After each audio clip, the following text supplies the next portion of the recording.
Across the nation, millions of disabled veterans go unnoticed by passers-by each day.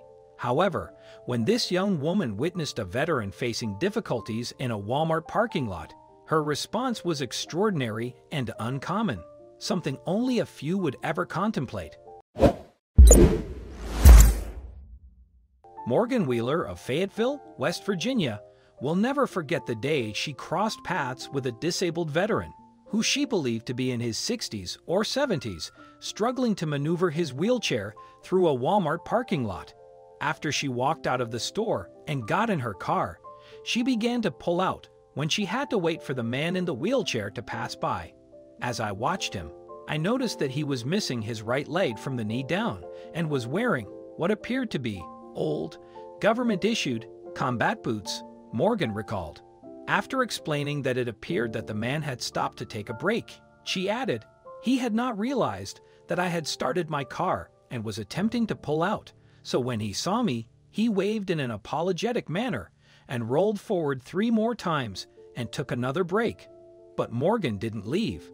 I backed up my car, the inches I had previously pulled forward, put it in park, turned off the engine, and got out. I walked up to him and introduced myself. The 21-year-old then asked the man if she could be of any assistance. However, he said that he didn't need any help. He, quite grumpily, said that he was doing just fine. Morgan said, but she was undeterred. Me, being as stubborn as I am, insisted and proceeded to push him and tell him a little about myself. He was very grumpy at first, but you could tell he was a proud veteran, Moran would later tell Today. I really wanted to help him, so I pushed through his comfort zone a bit. And push she did. She didn't listen when he said he didn't want help. Instead, she wheeled him into the store, and she certainly didn't take the hint when he tried to shut her up as she told him about her life. He interrupted me and said that he only needed help to the door, to which I picked up where I had left off before he interrupted me. Morgan said, recalling the conversation, "I told him about Fayetteville and my horses and my nephews." She continued, adding that she had parked a good ways away from the doors, but the doors wouldn't make a difference anyway, because Morgan wasn't about to stop there. When the pair reached the entrance, Morgan continued to talk, and the man's wheelchair wasn't the only thing the young woman would push. She was going to push to find out more about him. We reached the produce area, and I asked him to tell me about himself, she said. He reluctantly looked at me and began telling me that he lived in Sod, Lincoln County, and that he just recently lost his wife, she added.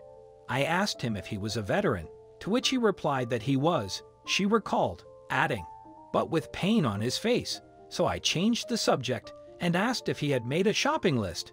He handed her a list with just 4 things on it: peanut butter, soup, bread, and bananas. So Morgan continued to talk as she picked up the items on the meager grocery list before asking about other essentials such as milk, eggs, and butter. She certainly didn't expect the answer she was about to get. He told me that he might not make it home without them going bad, Morgan explained. So I questioned how he got to the store. He told me that he did what he was doing in the parking lot until he got to 119 and then hitchhiked with a trucker to the parking lot, she added. That's when Morgan knew what she had to do.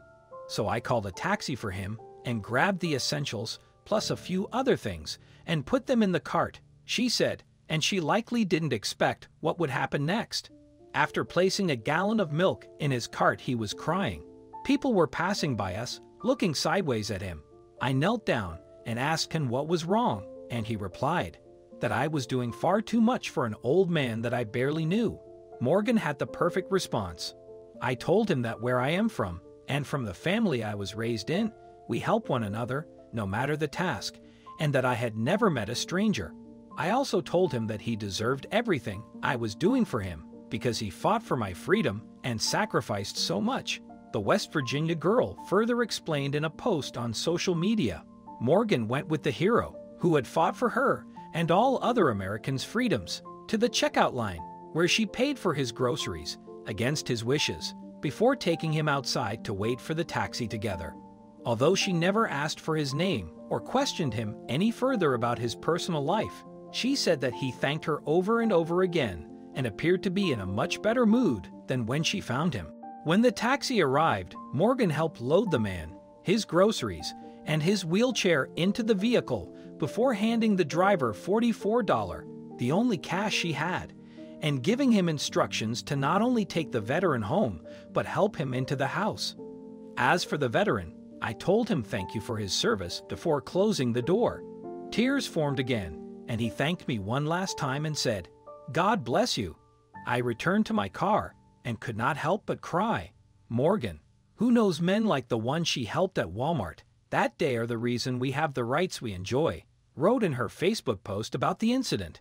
This is the world we live in today. How many people passed him and would have continued to pass him while he struggled? She then asked rhetorically, humbled by the experience and saddened by the idea that a person who risked everything for our freedoms could be ignored by everyone around him as he struggled. In her concluding remarks, she aptly stated, "Today has been an incredibly humbling experience for me, and I feel truly fortunate to possess the ability to recognize what genuinely matters in this world." That man was a hero, though regrettably, many may think otherwise. If you've read this far, I hope you too share in the profound humility I've experienced. Let us extend our blessings to the brave men and women who have fought for our freedom to distinguish the real heroes from the rest. Thank you to those who understand this.